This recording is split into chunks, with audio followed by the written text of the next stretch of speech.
আলামিনের কাছে মাপ চাওয়া লাগবে।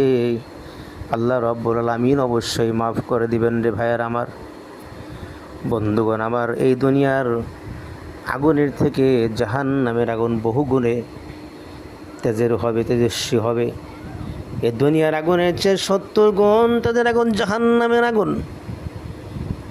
ওই জাহান্নামের আগুন থেকে মাপ পাওয়ার জন্য 5 ওয়াক্ত ফরজ সালাত পড়ে এই দোয়াটি কমপক্ষে একবার পড়তে হবে। আল্লাহুম্মা ইন্নী আউযু বিকা মিন আযাবি জাহান্নাম ওয়া আউযু বিকা মিন আযাবিল কবর ওয়া আউযু বিকা মিন শাররি ফিতনাতিল মাসিহিদ দাজ্জাল ওয়া আউযু বিকা মিন ফিতনাতিল মাহইয়া ওয়াল মামাত।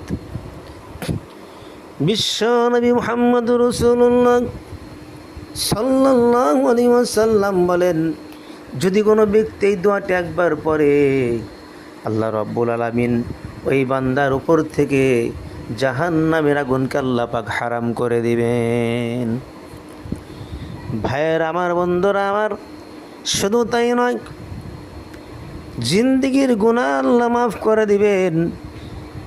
আর কোনো ব্যক্তি যদি কবরের কাছে গিয়ে দোয়াটি পড়তে পারে, কবর জিয়ারত করার সময় যদি পড়ে, কবরের নিকটে যায় পড়ুক বা দূরে যায় পড়ুক, যার উদ্দেশ্যে যে কবরে শুয়ে থাকবে, যার জন্যই দোয়া করা হোক না কেন, আল্লাহ রাব্বুল আলামিন তার কবরের আযাবকে আল্লাহ পাক মাফ করে দিবেন।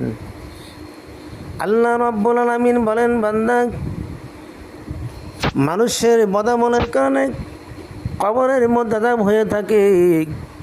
যদি কোনো মানুষ, কোনো সন্তান বা আপনজন বা অপর কেউ যদি এই দোয়াটি পরে পরে আল্লাহর কাছে মাপ চায়, আল্লাহর কাছে ক্ষমা চায়, চোখের পানি ফেলায়, কবরের আযাব থেকে মাপ চায়, আল্লাহ রাব্বুল আলামিন এই দোয়ার বরকতে কবরের আযাব মাফ করে দিয়ে কবরখানা জান্নাতের বাগিচা বানাইয়া দেয়।